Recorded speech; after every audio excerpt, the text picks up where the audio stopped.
Somewhere in your house right now there is a mirror. Look into it long enough and a strange question creeps in. What are you actually looking at? Not the face, not the skin, the thing underneath it. Because the honest answer is far stranger than anything you learned in school. You did not evolve from monkeys. That idea has been wrong for over a century, and yet it refuses to die. What really happened is stranger, slower, and far more personal than a simple chain from ape to man. Start with the fossil that changed everything. In 1974, in the Ethiopian desert, paleoanthropologist Donald Johanson uncovered a skeleton unlike anything found before. He named her Lucy. She was small, barely over a meter tall, with a brain not much bigger than a chimpanzee's. But her hip and knee told a different story.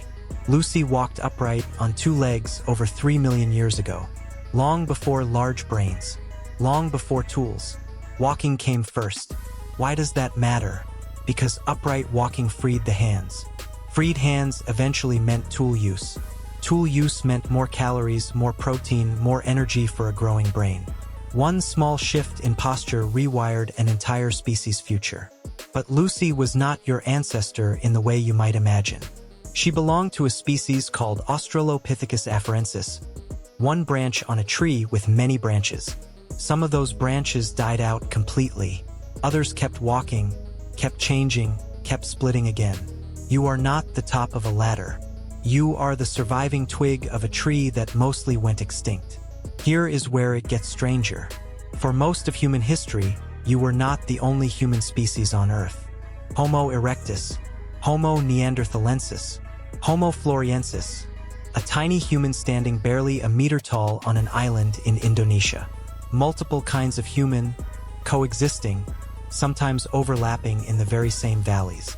In 2010, geneticist Svante Pääbo and his team sequenced the Neanderthal genome and found something that reshaped the story again. Neanderthals did not simply vanish. They mixed with us. If your ancestors came from outside Africa, somewhere between 1 and 4% of your DNA is Neanderthal. Right now, in your cells, a different human species, still quietly present inside you. So what did you evolve from? Not one line, not one ancestor, a tangled bush of hominin species, walking across Africa and beyond for over 6 million years, branching, colliding, disappearing, and occasionally interbreeding. You are less a finished product and more a survivor. The last twig left standing on a tree that used to be full of other humans. Anthropologist Rick Potts has spent decades studying why, of all those branches, yours made it. His research points to instability, shifting climates, unpredictable seasons, droughts followed by floods.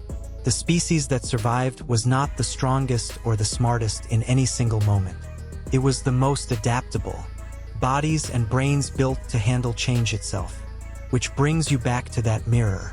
Every time you adjust to a new job, a new city, a new piece of information that contradicts what you believed yesterday, you are running the same program that let a small, upright, 3-million-year-old primate outlast every other human species on the planet. You do not carry one ancestor's legacy. You carry the leftover talent of every branch that almost made it, and the tree that almost stopped growing. Look into that mirror again. It is not showing you the end of the story.